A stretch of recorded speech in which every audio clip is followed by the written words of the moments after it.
ভাই একটা কথা কি জানো, এই টাকার জন্য কত ছেলে নিজের স্বপ্নগুলো বিসর্জন দিয়েছে, হারিয়ে ফেলেছে বিকেলের ক্রিকেট খেলা, সন্ধ্যার বন্ধুদের সাথে আড্ডা দেওয়া, সবকিছুই ছেড়ে দিয়েছে এই টাকার জন্য। টাকার জন্য প্রতিটা ছেলে নিজের ক্যারিয়ারটাকে এলোমেলো করে দিয়েছে। পরিবারের কাছ থেকে নানা ধরনের কথা শুনেছে, প্রিয় মানুষকে হারিয়েছে, বন্ধু বান্ধবের থেকে আলাদা হয়ে গিয়েছে, হারিয়ে ফেলেছে তার বিকেলের আড্ডা, সন্ধ্যার আড্ডা, কিংবা বিকেলের ফুটবল ম্যাচ, ক্রিকেট খেলা, ঘুরে বেড়ানো, এই সব কিছু মানে পরিবর্তন করে ফেলেছে শুধুমাত্র নিজের ক্যারিয়ার ভালো রাখার জন্য, মানে প্রতিশ্রুতি করার জন্য বা টাকা ইনকাম করার জন্য।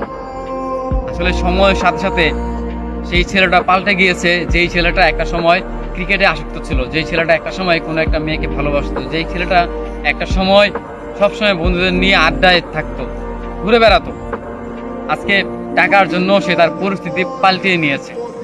আসলেই মানুষের পরিস্থিতি মানে পাল্টানোর প্রয়োজন, কারণ একটা সময়ের পর গিয়ে, বিশেষ করে ছেলেদের 18 বছরের পর থেকে শুরু হয় তাদের জীবনটা আসলে একটা বিষাক্ত, কিংবা তাদের জীবনটা একটা বেদনা, সেটা তারা মানে বুঝতে পারে 18 বছরের পর। বা 18 মানে জীবনের যে বয়সটা, সেটা হচ্ছে যে 18 বছর। তার আগে যে মুহূর্তগুলো, সেগুলো মানে খুব ভালো কাটবে, কিন্তু জীবনে যে 18 বছর যে পার হয়ে যাবে, কিংবা এই বছরটা যখন মানে পার হয়ে যাবে, ঠিক তখনই প্রতিটা ছেলে কিংবা প্রতিটা মেয়ে, তাদের কাছে মানে তাদের জীবন একদম বিষাক্ত মনে হয়। তাদের একদমই মানে নিজের জীবনটাকে তারা মানে ভালো লাগে না। প্রত্যেকটা জায়গায় কষ্ট, মানে অপমান, নিজের ভালো থাকা হয়ে ওঠে না, মানে সব দিক দিয়ে মানে কেন যেন মানে প্রবলেম তৈরি হয় এই 18 বছরের পর।